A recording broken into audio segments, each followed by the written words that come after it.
어느 날 저는 제 자신이 좌파인 것을 깨달았습니다. 제가 좌파가 되었던 이유는 불의를 보면 불타오르는 정의감 때문이었습니다. 왜 이 정의감이 저의 정치적인 색을 좌파로 만들었을까요? 여러분도 제가 지나온 똑같은 길들을 지나오셨을 거라 생각하기 때문에 제가 좌파를 탈출했던 것처럼 여러분도 꼭 탈출하실 거라 생각합니다. 저는 좌파를 진짜 대깨문 좌파와 무관심이나 무지에서 오는 좌파로 나눕니다. 저의 목표는 본인이 좌파인지도 알지 못하는 무관심과 무지에서 비롯한 좌파가 본인이 좌파인 것을 깨닫고 탈출하는 것입니다.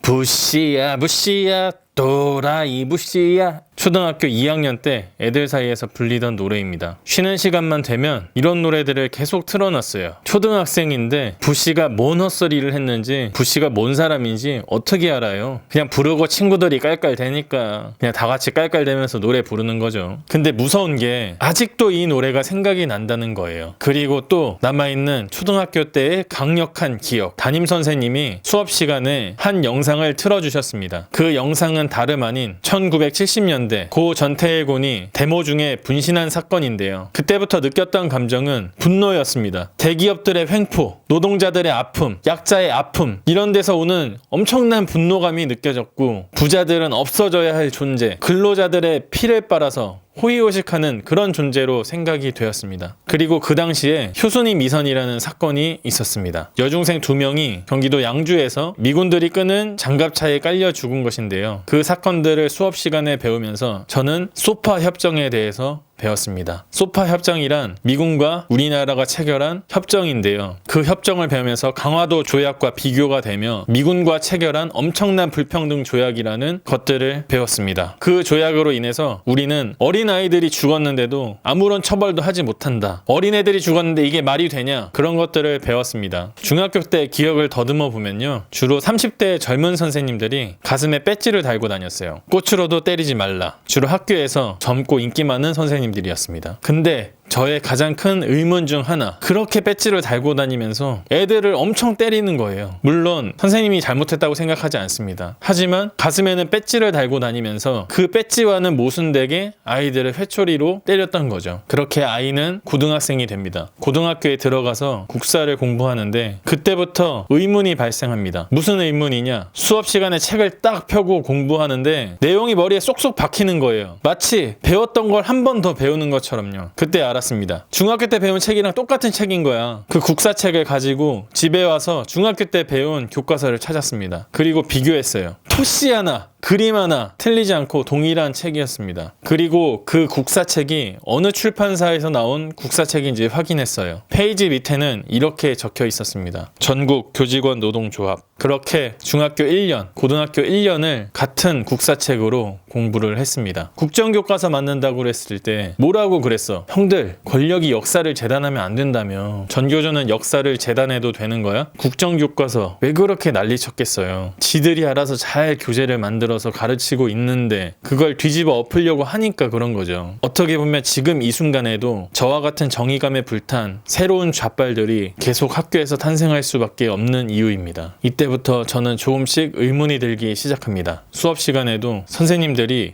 선일보는 보지 말래요. 한겨레 같은 신문을 읽으면서 넓은 식견, 바른 식견을 가져야 한다고 하더라고요. 어떤 선생님은 국어 지문을 읽다가 갑자기 본인이 평양에 방문했던 이야기를 해요. 한 번이 아니라 거의 매 수업 시간 북한에 관련된 이야기를 했어요. 야, 내가 평양에 갔다 왔는데 우리가 가진 편견처럼 그렇게 나쁜 나라는 아니야. 그런 이야기를 하는데 막 분노가 느껴지는 거예요. 저는 어릴 때부터 약자의 인권, 북한의 인권에 대해서 많은 관심을 가져왔습니다. 그리고 북한의 인권은 전 세계에서 최악의 인권이고 전 세계인들이 인정하고 규탄하는 부분이잖아요. 어느 소설책에 나오는 지어내는 이야기가 아닙니다. 그런데 매 수업 시간마다 북한이 좋다는 이야기를 하니까 너무 화가 나는 거예요. 그래서 손을 들고 이야기를 했습니다. 선생님은 매번 북한에 대해서 좋다고만 말씀하시는데 북한의 인권에 대해서는 어떻게 생각하시나요? 그러니까 이 선생님이 저한테 이런 이야기를 하는 거예요. 지금 생각해도 웃긴데, 이야, 넌 정말 조선일보 같은 사고방식을 가졌구나. 아니, 북한의 인권에 대해서 묻는데 그게 조선일보 같은 사고방식이라고? 지금까지 말한 모든 선생님들은 다 전교조 소속의 선생님들이었습니다. 초등학교 중학 때까지는 누가 전교조인지를 관심도 없었어요. 그런데 제가 그 선생님들이 말하는 이야기들을 저 선생님의 말이 사실인가 라고 의심하는 순간 진짜가 눈에 보이기 시작했고, 그리고 그 의심의 시작에서 저는 우파가 되었습니다. 제가 이 채널을 만든 이유는 바로 이것입니다. 물론 화가 나고 이 나라가 망가지는 것에 대해서 정말 많은 분노를 느끼고 있지만, 망가지고 있는 줄도 모르는 많은 사람들이 꼭 깨달았으면 좋겠어요. 저는 대깨문들 관심 없습니다.